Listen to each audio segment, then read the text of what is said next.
تو وہ political entity مضبوط ہو جائے گی. اس وقت ایشو یہ ہے جی کہ ہم اپنے سروائیول پہ لگے رہتے ہیں. میں دیکھیں ملک صاحب 1988 سے میں یہ دیکھ رہا ہوں, بالکل ٹھیک, ہر الیکشن میں جو ہار جاتا ہے وہ طرح طرح کے الزامات لگاتا ہے اور پھر اس کوشش میں پڑ جاتا ہے کہ جو اقتدار میں ہے اس کو جس طرح بھی ممکن ہو کیسے فارغ کیا جائے.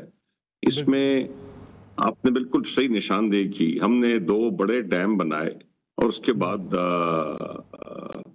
ہم کوئی ڈیم نہیں بنا سکے, اور اس میں نام لے سکتا ہوں کہ کون بنا سکتا تھا اور کیوں نہیں بنایا گیا, لیکن چلیں وہ ماضی کی باتیں ہیں, وہ ابھی نام نہ لیا جائے. اس میں قومی اتفاق رائے ملک صاحب معذرت کے ساتھ مجھے نہ کبھی ماضی کے 35-40 سال میں نظر آیا, نہ میں اس کو آگے دیکھ رہا ہوں.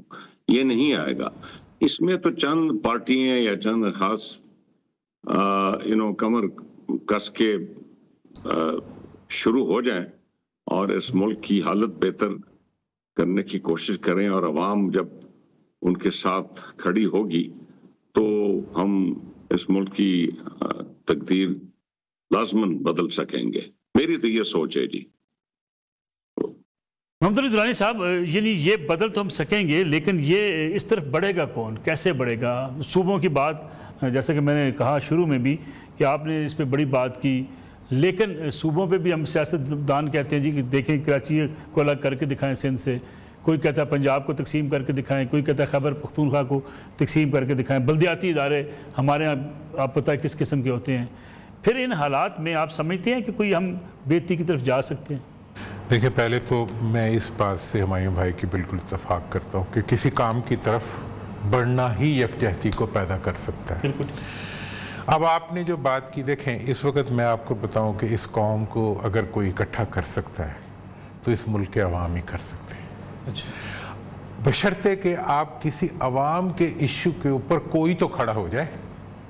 میں آپ کو اپنی مثال دیتا ہوں کہ 2008 میں نے اکیلے کھڑے ہو کے بہاولپور صوبے کی بات کی, آپ اس کے وٹنس ہیں.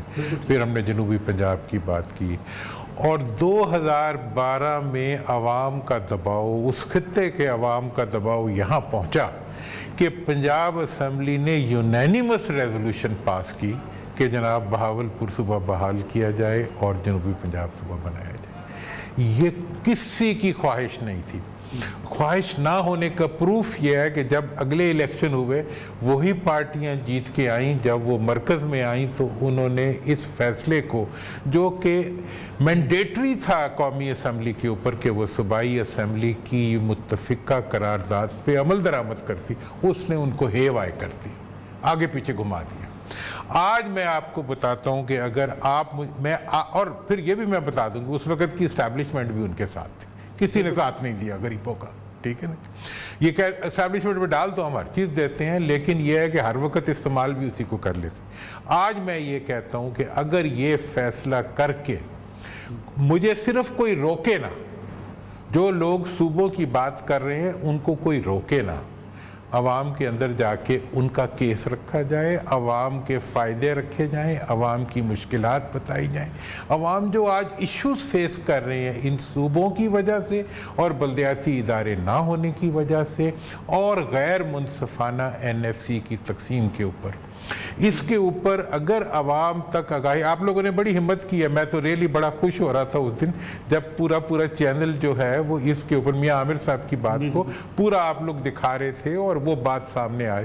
میں کہہ رہا ہوں کہ اس بات کو اگر صرف عوام تک ابلاغ کی اجازت دے دی جائے, ان کو چھپنے کی جگہ نہیں ملے گی جو ہمیشہ عوام کی جیبوں میں سے سب کچھ نکال کے کھا جاتے ہیں.